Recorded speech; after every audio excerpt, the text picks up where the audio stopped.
안녕하십니까. 사회복지사 1급을 담당하는 고병갑입니다. 이번 시간에는 2020년에 시행되었던 제18회 사회복지사 1급 국가자격시험의 기출문제 해설을 진행할 겁니다. 이번 시간의 영역은 2교시 3영역 지역사회복지론이 되겠습니다. 지역사회복지론에서 세 번째 영역이기 때문에 51번부터 75번까지 25개 문항이 되어 있는데 첫 번째 문제양 먼저 올려놨습니다. 지역사회복지에 관한 내용으로 옳은 것은 지역사회복지. UN 지역사회개발 원칙은 정부의 적극적 지원을 받는 것이 아니라 민간 자원 동원을 강조하였다.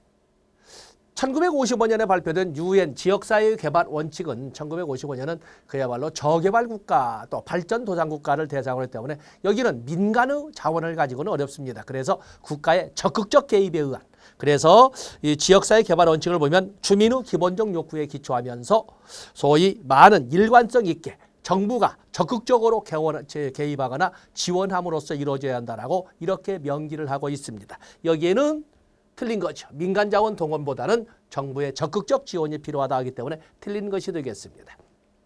두 번째, 더냄은 사회복지기관은 조직 운영과 실천을 민주적으로 해야 한다고 하였다. 그렇기 때문에 사실은 이 복지론에서 민주란 단어에 대해서 거부하는 입장은 있을 수가 없습니다. 자, 여기는 그대로 놔두고 세 번째, 로스. 추진의 활동 초기에는 소수 집단을 위한 사업부터 시작하는 것이 좋다고 하였다. 로스가 추진의 지역사회복지를 이끌어가는 하나의 중심적 역할을 하는 위원회를 추진회라는 표현을 썼는데 이 추진회가 이끌어갈 때 지역사회복지라고 하는 것은 주민들 대부분의 지지를 받는 사업부터 시작해야 되는 것이지 소수만의 지지를 받는 사업부터 시작할 수는 없습니다. 틀린 거죠. 맥릴은 지역사회도 자기결정의 권리가 있어 자발적 사업 추진은 거부해야 된다. 이건 국어 문제지요.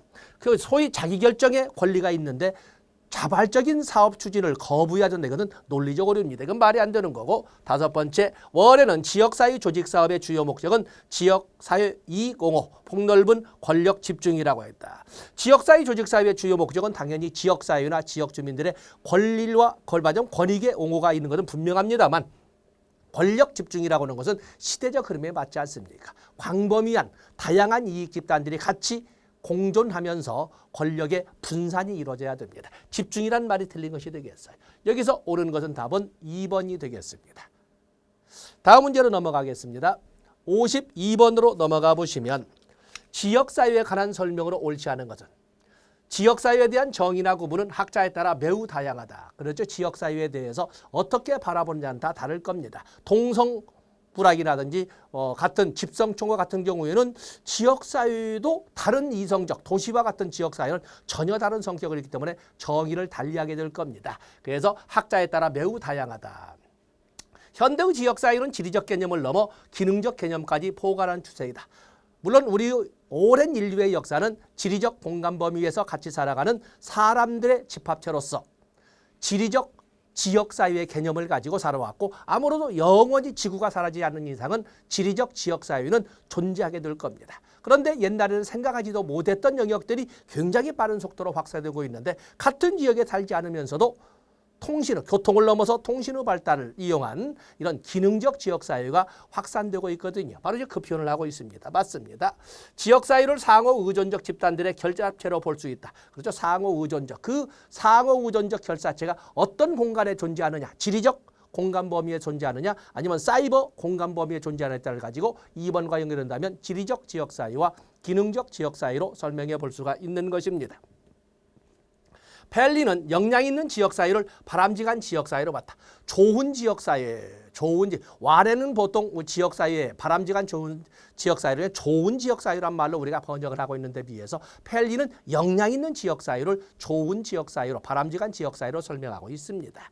로스는 지역사회의 기능을 사회통제, 사회통합 등 5가지로 구분하였다. 지역사회의 기능을 5개의 기능으로 설명한 사람은 길버트와 스펙트가 되겠습니다. 길버트와 스펙트는 지역사회의 기능을 5가지로 나누는데 그 기능을 주된 기능으로 맞는 소위 제도도 같이 연결시킨 이론을 진행을 했거든요. 길버트와 스펙트의 정치 제도는 주로 사회통제 기능을, 경제 제도는 생산분배 소비의 경제 기능을, 그에 비해서 가족 제도라고 하는 것은 사회화의 기능을, 종교 제도는 사회통합의 기능을, 그에 비해서 복지 제도라고 하는 것은 상부상조나 사회 연대의 기능을 수행한다라고 해서 이론을 전개한 사람은 로스가 아니라 길버트와 스펙트가 되겠습니다. 자, 여기서는 답은 로스가 틀리고 로스 대신에 길버트와 스펙트를 연결해 주시면 되겠습니다.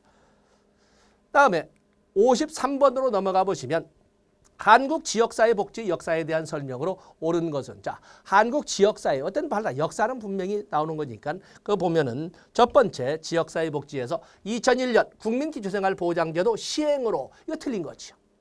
국민기초생활보장법은 1999년에 제정되고 2000년부터 시행이 됐습니다. 이건 뭐 시작부터 더 이상 읽을 필요가 없지. 2007년 협동조합 기본법의 제정으로 법제론과 같습니다만 협동조합 기본법의 제정으로 이렇게 나와 있지 않습니까? 협동조합 기본법의 제정은 2012년에 있었던 일이 되겠습니다. 이것도 역시 법제론과 같이 연결돼서 틀린 것이죠.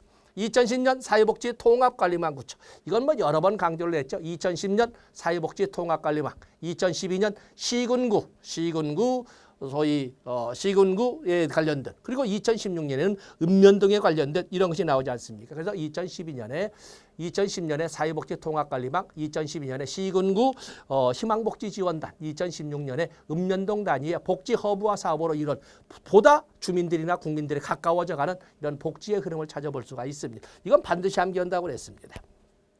2015년 여기 조금 전에 설명했죠. 시군구 희망복지지원단은 2012년부터 시행되었습니다. 2016년에는 읍면동 단위의 복지 허브화 사업이 시작되었던 거죠. 2018년 주민자치센터를 행복복지센터로 명칭 변경. 주민자치센터를 우리가 동사무소라고 하는 주민자치센터를 행복복지센터로 바꾸기 시작한 것은 2016년이고 2018년 이후에는 전국에 있는 모든 동사무소가 바로 행복복지센터라고 명칭을 바꾸게 된 겁니다. 그래서 2018년이 아니라 2016년이 되겠습니다. 옳은 것은 3번이 되겠습니다. 54번으로 넘어가 보시면 다시 발달사가 나왔네요. 지역사회복지론의 역사. 우리나라 것이 나왔습니다. 한국 지역사회복지 역사에 관한 설명으로 옳은 것을 모두 고르면 1970년대 재가복지, 1970년대는 새마을 사업으로 연결되는 이런 시대로서 우리가 탈시설화 흐름 속에서 지역사회 보호나 재가복지를 활성화시키는 것은 1980년대 후반, 어쩌면 1980년대 후반 전두환 노태우 정권의 교체기라고 설명할 수가 있습니다. 자, 이건 틀린 거지요. 1990년대 사회복지 공동모금 제도 실시, 1997년에 사회복지 공동모금법의 제정으로 1998년부터 전국 16개 시도 단위로 16개의 사회복지 공동모금회를 두고 사회복지 공동모금 사업을 실시합니다.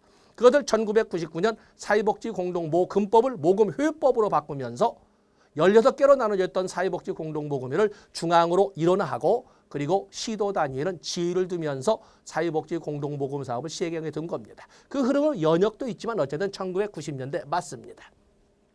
2000년대 지역사회복지교육 수립의 법제화, 2003년 사회복지사업법 개정을 통해서 모든 지방자치단체는 지역사회복지교육을 수립하고 시행하여야 한다 해서 의무조항으로 규정을 했습니다. 그리고 2005년에 지역사회복지협의체를 구성하고 2007년부터 4년 단위의 제1차 4년 단위로 제1차 지역사회복지교육을 수립 시행하게 된 겁니다. 2000년대 맞습니다. 그렇기 때문에 이 54번에 대한 것은 당연히 니은번과 디귿번이 옳은 답이 되겠습니다.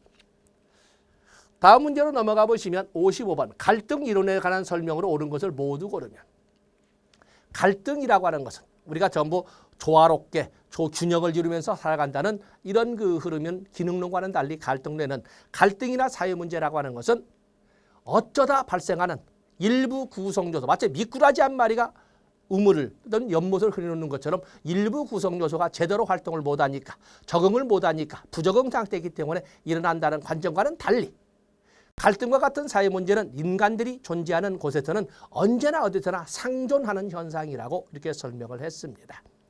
이 때문에 이 보면은 갈등 현상을 사회적 과정의 본질로 본다. 그래서 인간이 존재하는, 하물며 가장 좁은 의미의 구성, 결합체라고 할 수 있는 가족 내에서도 부부간, 부모, 자식 간 또는 형제, 자매 간 이런 갈등이 존재하지 않습니까? 그래서 사회적 과정의 본질로 간주한다. 갈등 이론이 되겠습니다. 사유나 조직을 지배하는 특정 소수 집단의 역할을 중요시한다. 소수 집단의 역할을 중요시하는 것은 이것은 엘리트 이론이 되겠습니다. 사회관계는 교환적 활동을 통해 이익이나 보상이 주어질 때 유지된다. 이것은 사회교환 이론이 되겠습니다. 사회문제는 사회변화가 아닌 개인의 사회 적응을 통해 해결될 수 있다. 이것은 기능 이론이라고 하는 구조 기능주의의 관점이 되겠습니다. 그렇기 때문에 여기서 옳은 것은 기억번 하나, 답은 1번이 되겠습니다. 다음에 56번으로 넘어가 보시면 지역사회 복지 실천 가치에 관한 설명으로 옳지 않은 것은 지역사회 복지 실천의 가치 어디에 초점을 둘 것인가. 상호 학습이 없으면 비판적 의식은 제한적으로 생산된다. 비판적 의식이야 생길 수가 있겠지만 그 범위는 좁아질 수밖에 없다라는 것을 말하고 있습니다. 옳은 거지요.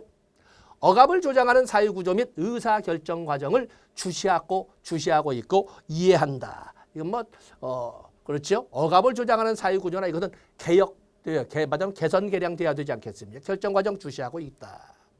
그다음에 억압적이고 정의롭지 못한 사회 현실 개혁을 위한 끊임없는 노력이 필요하다. 설명할 것도 없고 실천가가 주목해야 할 역량 강화는 불리한 조건에 처한 주민들의 능력의 고취이다. 그래서 역량 강화의 초점은 주민들의 능력 고취에 이렇게 두어야 된다. 좋습니다. 다양한 문화에 대한 이해를 바탕으로 하는 특수 문화가 있는 지역에서 일어나는 억압은 인정된다. 지금 시대적 흐름에서 억압이란 소위 문화의 다양성이 인정되는 곳에서마저도 억압이 인정돼야 된다는 이런 표현들은 이것은 논리적으로 아마 출제하신 분이 좀 아마 함정으로 출제를 하지 않으셨을까 이렇게 보는 것이지 문제로서 의미는 별로 없다고 봅니다. 그래서 여기 2번을 함정으로 하되 바로 5번을 답으로 하고 있습니다. 답은 5번이 되겠습니다. 57번으로 넘어가 보시면 다음 사례에 해당하는 지역사회복지 실천 이론에 올바르게 짝지어진 것은 지역사회복지 실천 이론에는 사회체계 이론, 생태학 이론, 구조기능 이론, 갈등 이론, 권력의존 이론, 사회구성 이론, 사회교환 이론, 엘리트 이론, 다원주의 이론 등등 많은 이론들이 존재를 합니다. 자, 그중에서 보시면 A 사회복지관은 지역의 비단체로부터 많은 후원금을 지원받았고 단체 회원들의 자원봉사 참여가 많았다. 그러나 최근에는 비단체의 후원금과 자원봉사자가 감소하여 교육을 통해 주민들의 역량을 강화시켜 말하자면 이 후원금과 자원봉사자가 감소하여 교육을 통해 주민들의 역량을 강화시켜 사업에 함께 참여하도록 하고 있다. 또한 다양한 후원기관을 발굴하고자 노력 중이다. 그래서 이론으로 사회학습 이론, 권력의존 이론, 사회구성 이론, 다원주의 이론, 엘리트 이론 등을 제시를 했네요. 여기 사회학습 이론이라고 하는 것은 다른 사람들의 활동이나 다른 집단 또는 조직들의 활동을 관찰하고 모방함으로써 학습 효과나 발전적 효과를 이끌어갈 수 있다는 것이 사회학습 이론입니다. 권력 의존 이론이라고 하는 것은 결국에 우리가 살고 있는 지역사회라는 것은 권력을 보유하고 있거나 권력에 의존함으로써 지역사회의 구성원으로서 역할을 하게 된다라고 보는 것입니다. 그다음에 사회구성 이론이라는 것은 이것은 포스트 모더니즘의 영향을 받은 이론으로서 이것은 소수 엘리트 아니면 영웅 몇몇에 의해서 인류의 역사나 지역사의 역사가 만들어졌다라고 사람들이 설명하고 당연한 명제인 것처럼 인식하고 있지만 그건 잘못되었다. 실질적으로 우리가 살고 있는 이 지역사회는 무수히 많은 소유된 계층이라고 불리워지는 주변부 사람들의 투쟁 과정을 통해서 이렇게 만들어져 온 것이고 그들의 관점도 맞다고 인정해 주어야 한다. 진리의 상대성의 입장에서 접근하는 것이 사회 구성 이론인데 여기는 관련이 없죠. 다원주의 이론이나 엘리트 이론은 이 지역사회는 누구에 의해서 만들어졌다? 무수히 많은 이 집단들 간의 정치적 타협의 산물로 지역사회가 만들어져 왔고 앞으로도 그렇게 발전해 갈 것이다. 엘리트 이론은 소수의 엘리트에 의해서 이 지역사회는 만들어진 것이다. 이것도 여기 이 본문의 내용에서는 마치 국어 문제처럼 요지에는 이게 포함될 수가 없습니다. 여기에는 많은 이런 지역 주민들을 교육을 통해서 주민들의 역량을 강화시키고 참여하도록 했다 해서 사회학습 효과를 도모를 했고 그러면서 많은 후원자나 후원 기관들을 발굴하고자 노력함으로써 힘을 확보함으로써 지역사회 발전을 도모할 수 있다는 생각을 복지관에서 이끌어가고 있는 것입니다. 그런 걸로 볼 적에 답은 사회학습 이론과 권력 의존 이론에 해당되는 것이 되고 나머지는 전혀 관련될 바가 없는 것입니다. 답은 1번이 되겠습니다. 58번으로 넘어가 보시면 지역사회 복지 실천 모델 옳지 않은 것은 지역사회복지 실천 모델은 여러분들이 기본적으로 알고 있는 노스만의 실천 모델을 기본으로 해서 웰과 갬블의 모델이라든지 테일러와 로버츠의 모델 또는 뭐 맥라이트의 모델 또는 뭐 여러 많은 모델들이 이거 포풀의 모델도 많은 모델들이 있습니다. 자, 그런 여러분의 가진 지식을 활용하는 것인데 여기는 노스만, 웰과 갬블 두 사람 것이 나와 있거든요. 옳지 않은 것입니다. 옳지 않은 거. 서서히 2교시 3영역 되면 체력이 떨어질 때도 있죠. 긴장을 해야 되는 문제입니다. 로스만의 사회행동 모델. 불이익을 받거나 권리가 박탈당한 사람의 이익을 옹호한다. 소유된 계층에 보다 많은, 보다 우선되는 이런 자원 배분이 있도록 해야 된다는 이런 관점으로 이끌어가는 것을 지역복지라고 한다는 것이 사회행동 모델이거든요. 맞습니다. 로스만의 지역사회 개발 모델은 지역사회나 문제의 아노미, 그 지역사회나 지역사회 문제의 아노미 또는 소외된 향상을 전제한다. 이것을 누가 해야 된다? 지역 주민 모두가 역량을 강화시켜서 헤쳐나가야 된다 하는 것이 지역사회 개발 모델입니다. 노스만의 사회계획 모델은 주택이나 정신건강 등 이슈를 명확히 하고 뭐냐면 그 소위 문제를 명확히 드러내고 그리고 권력 구조에 대항한다. 근데 문제는 잘 나가다가 권력 구조에 대항한다라는 말이 나옴으로써 이것은 사회행동 모델로 방향이 확전된 겁니다. 이건 사회행동 모델이 되겠어요.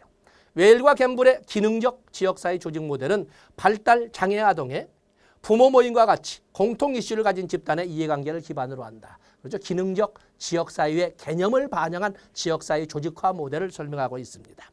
웰과 갬블의 연합 모델의 표적 체계는 선출직 공무원이나 재단 또는 정부 당국이 되겠다. 그래서 뭔가의 서비스를 필요한 사람들이 서로 힘을 합쳐서 그의 변화를 지체시키거나 방해하는 이런 소위 공공조직에 대해서 공공조직을 바꾸자 아니면 교정하자라는 관점이 돼 표적단체는 선출직 공무원이나 정부 당국이 되겠습니다. 여기서 옳지 않은 것이 나와 있죠. 옳지 않은 것은 답은 3번이 되겠습니다. 권력 구조에 대항한다? 아니면은 소유된 계층의 이익을 옹호한다? 이것은 사회 행동 모델이 되겠습니다. 58번. 자, 이번에는 59번으로 넘어가 보도록 하겠습니다. 지역사회 복지 실천 단계와 활동의 연결로 옳지 않은 것은 그렇죠? 옳지 않은 것이 나와 있습니다. 지역사회 복지 실천의 단계를 보면은 우리가 기본적으로 이론적으로 접근할 적에 어떤 지역사회의 문제가 인식이 되면 그에 대해서 두 번째 단계로 욕구 사정을 하게 됩니다. 다시 말해서 지역사회나 지역 주민들이 무엇을 언제 얼만큼 어떻게 필요로 하는지를 알아보는 과정을 두 번째 욕구 사정 단계로 그 욕구 사정을 위해서 당연히 자료 수집의 활동이 필요합니다. 그래서 다양한 양적 자료 수집 활동도 있고 질적 자료 수집 활동으로 호짤 출제가 되는 걸로서 지역사회 포럼이나 또는 명목 집단 기법이나 초점 집단 기법이나 델파이 기법이나 주요 정보 제공자 기법이나 또는 뭐 지역사회 서베이 또는 공식 비공식적 인터뷰 또 민족학적 방법 이런 다양한 질적 자료 수집 방법들을 거쳐서 욕구 사정을 하게 됩니다. 그러고 나면 목표를 설정하고 수행 계획, 실행 계획을 짜고 그리고 개입해서 실행을 해서 지역사회 복지 실천을 해서 진행을 하게 되는 겁니다. 자, 지역사회 욕구 조사 단계에서는 다양한 방법을 통해서 자료를 수집하고 그 수집된 자료를 분석해서 욕구 사정을 하게 되는 거거든요. 자, 이것은 초점 집단 면접을 한다. 좋습니다. 그러고 나면 욕구 사정이 끝나고 나면 욕구 조사가 끝나고 나면 그를 바탕으로 해서 무엇을 달성해야 할 것인가 목표가 설정하고 그것을 어떻게 달성할 것인가 라고 하는 소위 계획을 짜게 됩니다. 자, 보통 목표 설정은 목적을 설정하고 목적에 구체화해서 목표를 설정하는데 거기에서 일반적으로 스마트 원칙을 적용을 합니다. 목표를 설정할 적에는 스페시픽 구체성을 가진 목표를 설정해야 되고 미주업을 측정 가능한 양적 연구로 전환시킬 수 있도록 목표가 설정돼야 되고 그리고 attainable 또는 achievable 이렇게 해서 획득 또는 달성 가능한 목표를 설정해야 되고 그다음에 result oriented 결과 지향성 또는 일부에서는 realistic 해서 현실성 이렇게 하는데 결과 지향성이나 현실성 있는 목표를 설정해야 되고 그리고 time limited 시간 제한을 설정한 목표가 설정돼야 된다 해서 머리말로 스마트 원칙을 적용하고 있는 것입니다. 스마트 기법. 그다음에 실행 계획을 짤 때는 프로젝트, 그렇죠? 프로젝트 계획을 짭니다. 구체적인 계획을 수행하게 되고, 그다음에 자원 계획은 실행 예산을 수립한다. 실행 예산을 수립하는 바로 자원 계획, 계획에서 자원 계획 따지지 않겠습니까? 그다음에 저항 및 갈등을 관리한. 저항 및 갈등을 관리한다고 하는 것은 이것은 실행 단계에서 있는 것입니다. 옳지 않은 것은 당연히 답은 5번이 되겠습니다. 그다음에 60번의 문제를 보시면 60번. 다음에서 설명하는 사회복지사의 활동 방법으로 사회지표 분석, 프로그램 기획, 커뮤니티 프로파일링, 지역사회 맵, 커뮤니티 매핑, 또 청원 이런 등이 있습니다. 지금 우리가 오랫동안 시험 준비를 하면서 여기에 커뮤니티 프로파일링이라든지 지역사회 매핑 이런 것은 처음 나온 걸로서 아마 다음 연도에 좀 더 자세한, 좀 더 상세하게 출제되지 않을까 하는 생각도 가지고 있습니다. 그래서 여러분들 자 여기를 따로 한번 정리를 해 주셔야 됩니다. 자, 다음에 설명하는 사회복지사 활동, 업무 설계를 기재한다. 구체적인 실행 방법을 명시한다. 기관이 다룰 수 있는 영역과 범위 안에 있는 이슈를 해결하기 위함을 목적으로 한다. 이런 등등이 되어 있습니다. 자, 이러한 사회복지사 활동은 기존에 누군가에 의해서 만들어진 또는 공공부문에서 만들어진 통계 자료를 이용한 사회지표 분석이라든지 또는 지역사회의 삶의 질이나 또는 삶의 질을 향상시킬 수 있는 수단을 개발할 수 있는 이런 노력이라든지, 맞아요, 그 조사지요. 또 그러면 지역사회의 매핑. 이번에 우리가 보면은 코비드 19에 있어서 저희 확진자의 이동 경로를 이렇게 그림을 그리고 있지 않습니까? 그런 것처럼 이동 경로를 찾는다든지, 또 지역사회 복지와 같은 경우에는 우리 지역사회에는 서비스 제공기관이 어디에 맞으면 어디에 존재하고 분산되어 있는지 그 경로를 이렇게 지도로 나타내는 것을 커뮤니티 매핑이라고 하는 지역사회 지도 그리기가 되겠습니다. 자, 이런 것이 있는데 그런 것을 설명한 것이 아니고 청원을 설명할 것도 없죠. 업무 설계를 기재하고 또 그런가 하면은 실행 방법을 명시하는 것은 이것은 플래닝 기획에 관한 설명이 되겠습니다. 여기는 기획자로서 역할을 지금 적어놓고 있는 것입니다. 답은 2번이 되겠습니다. 다음에 61번으로 넘어가 보시면 네트워크 기술에 관한 설명으로 옳지 않은 것을 모두 고르면, 네트워크 기술은 우리가 영어를 번역할 때 연계 기술이라고도 합니다. 보통 연계를 좁은 의미로 설명한다면 클라이언트라고 할 수 있는 지역 주민들과 지역 주민들이 필요로 하는 자원이나 서비스를 연결, 소개, 알선해 주는 역할을 연계 기술이라고 합니다. 그런데 문제는 지역사회는 개인 클라이언트가 아니라 지역사회 주민들이라는 많은 복수 개념을 사용을 합니다. 한 사람의 지역사회 주민도 가지고 있는 욕구가 다양한데 그것이 많은 지역사회 주민들로 표현할 때 그들로 표현되는 필요한 욕구라든지 필요로 하는 서비스는 무수히 많을 것이고, 그 무수히 많은 서비스를 한 기관이나 한 시설에도 제공할 수 있는 것은 아닙니다. 그래서 지역사회 복지에서 연계라고 하는 것은 네트워크란 말을 주로 사용하고 있는데, 여기에서는 수없이 많은 이런 인간들의 또는 지역 주민들의 욕구를 충족시켜 줄 수 있는 기관 시설들, 다양한 기관 시설들을 독립성이나 정체성을 그대로 유지시켜 주면서 그들이 보유하고 있는 이런 능력이나 서비스 또는 자원 등을 서로 연결시켜서 지역사회 주민들의 욕구를 충족시킬 수 있도록 이렇게 소위 매듭을 만들어주는 이런 그 노력을 네트워크라고 합니다. 그래서 옳지 않은 것은 달성하고자 하는 목적을 위해서는 항상 강한 결속력이 필요하다. 지역사회 복지에서 연계 네트워크라고 하는 것은 느슨한 연계, 각각의 회사마다 기관마다 시설마다 독립성, 고유의 정체성을 그대로 유지하도록 하면서 그들이 보유하고 있는 서비스나 능력이나 자원을 제시해서 지역사회 주민들의 욕구가 충족되도록 이렇게 느슨한 결속력을 이게 말하고 있는 겁니다. 항상 강한, 이건 틀린 거죠. 참여기관들은 평등한 주체로서 관계가 보장되어야 된다. 구성원 사이의 신뢰와 호혜성이 형성되어야 네트워크가 지속될 수 있는 건 당연한 거죠. 사회적 교환은 네트워크 형성과 유지의 작동 원리이다. 그렇기 때문에 여기 네트워크 기술에 대한 걸로서 옳지 않은 것을 설명하고, 옳지 않은 거기 때문에 항상 강한 바로 이것. 그래서 지역사회복지에서 네트워크나 연계라고 하는 것은 본래 고유한 정체성과 또는 독립성을 보장하되 느슨한 연계성을 가지고 지역 주민들을 돕는 활동이라고 여러분들이 생각해 주시면 됩니다. 옳지 않은 것은 답은 기역번이 되겠는데 함정으로 많은 사람들이 자꾸 많은 걸 찾다 보니까 니은, 디귿, 니을로 가는 사람들도 있는데 아닙니다. 옳지 않은 것이라고 했습니다. 자, 이런 거 여러분 지켜주셔야 되겠습니다. 62번으로 넘어가 보시면 인파워먼트 기술에 해당되는 것을 모두 고르면 지역 사회나 지역 주민들의 역량을 강화시키는 기술은 다양하지요. 그들의 역량을 강화시키는 기술에는 그들 지역 주민이나 지역 사회의 권력 키우기, 또 의식 고양하기, 그리고 국가의 개입이 필요하다는 문제를 만들어내기, 공공의제라고 하죠. 행정론에서 배우셨겠지만 또 지역사회, 사회자본 다 이런 건 다 맞는 거죠. 굳이 설명하고 다 맞는 것입니다. 그리고 자기 주장 훈련을 통해서 지역 주민들이 자기의 주장을 가단성 있게 제출하시는 훈련도 시키기, 자기 주장 훈련이라고 합니다. 또 그런가 하면 뭐 역량 강화시키기, 뭐 이런 것들이 모두 인파워먼트, 역량 강화 기술에 해당이 되겠습니다. 답은 기역, 니은, 디귿, 니을, 답은 5번이 되겠습니다. 다음에 63번에 보시면 다음의 지역사회 복지 실천 모델은, 자, 지역사회 복지 실천 모델 앞에도 한번 나왔습니다만 노스만의 분류, 웰과 갬블의 분류, 테일러와 로버트의 분류, 포플의 분류, 뭐 하디나의 분류, 맥라이치의 분류 등 많은 분류들이 있습니다. 주민의 관점에서 개발 계획을 수립하고 주민들이 사회경제적 투자를 이용하도록 준비시킨다. 개발 계획을 수립하고 주민들이 투자를 이용하도록 준비를 시킨다. 이렇게 되어 있습니다.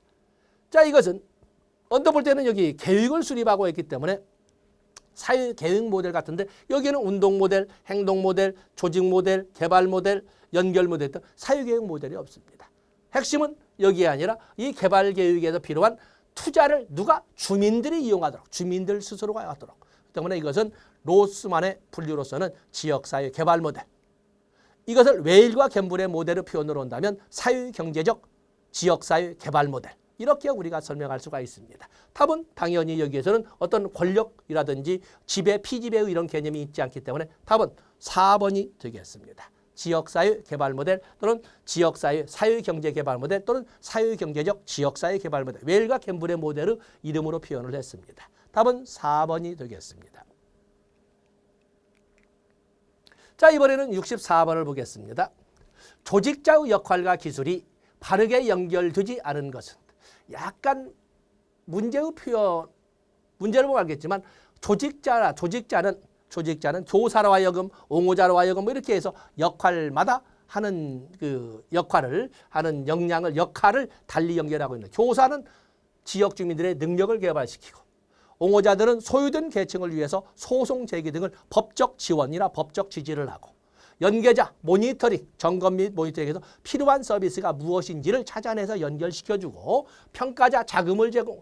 평가자라고 하는 것은 진행 과정이 올바르게 원하는 방향으로 진행이 되는지 아닌지를 보는 것이지, 자금을 제공하는 것은 이것은 조력자의 역할이 되겠어요. 협상과 효용 및 뛰면 5번을 볼 것 없군요. 답은 4번이 되겠어요. 그렇기 때문에 조직자라고 막 갑자기 문제를 끄집어냈는데 역할과 기술을 했을 때 여기에는 국어 논리상 답은 4번이 되겠습니다. 다음에 65번으로 넘어가 보시면 다음 사례에 해당하는 사회복지사의 역할이 아닌 것은, 사회복지사의 역할은 수없이 많은 사회복지사의 역할이 있지 않습니까?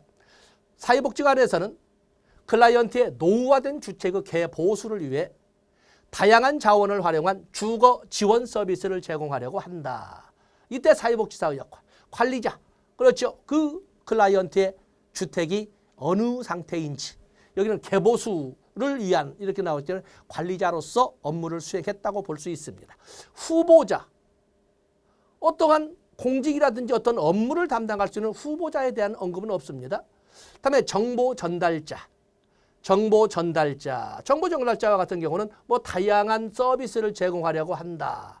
뭐 이런 정보 전달. 그래서 개보수를 받아야 됩니다. 또 이런 서비스가 있으니까 받으시렵니까? 라고 이렇게 물어볼 수 있습니다. 그다음에 네트워크, 필요한 서비스를 연계시킬 수 있다. 또 제공할 수 있고 제공할 수 있는 기관이나 시설을 연계시킬 수가 있습니다. 계획자 다 좋습니다. 후보자는 전혀 뭐 어디에서 어떤 흔적을 찾아볼 수가 없습니다. 아마 이 출제하신 분이 서비스로 출제하신 듯합니다. 그런데 많은 사람들이 이건 뭐 오히려 쉬운 문제에서 더 함정을 파는 이런 경우들이 있는데 그렇게까지 여러분들은 수석을 목표로 하는 것이 아니라 합격을 목표로 한다면 이런 문제는 좀 과단성 있게 치고 넘어가셔야 됩니다. 답은 2번이 되겠어요. 다음에 66번으로 넘어가 보시면 협상 문제가 나와 있습니다. 네고시에이션 나와 있는데 협상 기술에 관한 설명으로 옳지 않은 것은 협상 범위를 면밀히 분석한다. 사회행동 모델에 사용할 수 없다. 인간관계, 복수의 인간관계에서는 언제나 먼저 시작되는 것은 타협이라고 하는 협상으로 시작됩니다. 그것이 결렬되면 완전히 분리나 격리나 아니면 해체가 이루어지거나 아니면 그것을 한쪽이 자기의 주장대로 상대방을 이끌어가기 위해서 대립이나 갈등 또는 경쟁을 통해서 투쟁 방식으로 그것을 상대방을 무너뜨릴 수도 있습니다. 시작은 어떤 경우에도 어떤 모델을 쓰더라도 협상은 시작은 됩니다. 그렇기 때문에 협상을 사용할 수 없다는 것은 이것은 좀 과한 표현이고 협상 과정에 중재자가 개입할 수 있다. 왜냐하면 중재라고 하는 것은 갈등의 상태를 좀 조정, 완화시키는 이런 역할이 필요하거든요. 중재자가 개입할 수 있다. 재원 확보, 기관 간 협력을 만드는 데 유리하다. 협상 시 양쪽 대표들은 이슈와 쟁점에 대해 토의해야 된다. 여기서는 당연히 답은 2번이 되겠습니다. 2번. 우리가 암기를 할 적에는 지역사회 개발 모델과 같은 경우에는 보통 타협이나 설득이나 협상이라고 하고 그에 비해서 사회행동 모델은 대립, 갈등 또는 이건 투쟁 이런 개념으로 설명을 하고 또는 혁명적 방법도 사용하지요. 그에 비해서 사회교육 모델은 당면 문제를 해결할 수만 있다면 어떠한 방법도 좋다라고는 소위 흥묘, 백묘의 이론을 제가 설명을 했습니다. 그렇다고 해도 협상은 지역사회 개발 모델에서만 그리고 사회행동 모델은 협상은 전혀 배제되고 그건 아닙니다. 모든 인간의 모임사회에서 어떤 문제나 서로 방향을 달리하는 경우에는 협상으로부터 시작이 되는 겁니다. 답은 2번이 되겠어요. 다음에 67번에 보시면 지방자치 발달이 지역사회 복지에 미치는 영향이 아닌 것은 지방정부 간 복지 수준 불균형 초래, 그렇죠? 재정 자립도에 의해서 이번에도 보면 재난기본소득의 분배에 있어서 보면은 많이 지급하는 데와 조금 지급하는 데가 있지 않습니까? 국가지원금이나 아니면 광역자치단체의 지원금이 있다 하더라도 차이가 있거든요. 그래서 복지 수준의 불균형이 초래된다. 지역 주민들의 주체적 참여 기회를 제공한다. 중앙정부의 사회복지 책임과 권한을 강화한다. 아니죠. 지금은 이미 우리는 2005년부터 사회복지는 지방사업으로 이양되어 있고 지방자치가 그냥 고유명사점, 고유명제처럼 이루어졌기 때문에 중앙정부의 권한 강화라고 하는 것은 시대를 잘 모르는 사람들의 답이 되겠어요. 지역 주민들의 지역사회복지에 대한 책임의식 양상, 또 지단장, 지방자치단체장 후보의 사회복지 관련 선거구역의 활성화 다 좋습니다. 미치는 영향에서 답은 3번이 시대에 맞지 않는 답이 됩니다. 다음에 68번으로 넘어가 보시면 시군구 지역사회 보장교육에 포함되어야 할 내용으로 옳은 것은 지역사회 보장교육의 법적 근거는 사회보장급여법에 나와 있는 거죠. 사회보장급여의 이용 제공 및 수급권자 발굴에 관한 법률에 규정된 건데 자 여기 보장교육의 전달체계, 조직운영, 지역 내 부정수급 발생 현황 및 방지대책, 사각지대 발굴 및 지원 방안, 또 지역사회 보장의 분야별 추진 전략 및 연계 협력 방안. 시군구 지역사회 보장 계획에는 9개가 나와 있습니다. 가장 최근에 신설된 것이 바로 지역 내 부정수급 발생 현황 및 방지 대책이 새로 들어와서 8개가 9개가 되어 있습니다만 무조건 나온다고 했던 문제가 나와서 기분은 좋습니다만 자 여기는 어쨌든 5번이 기역, 니은, 디귿, 리을이 모두 그 지역사회 보장계획의 내용으로 시군구 지역사회 보장계획의 내용에 포함됩니다. 다음에 59번에 보면 지역사회 보장협의체. 지역사회 보장협의체는 시군구 지역사회 보장계획을 심의하기 위해서 두는 기구가 됩니다. 그래서 지역사회 보장협의체 굳이 시군구란 말 붙이지 않아도 당연히 시군구 겁니다. 심의, 자무하는 내용이 아닌 것은 시군구 사회보장 추진, 시군구 사회보장 급여 제공, 시군구 지역사회보장계획 수립 시행 및 평가.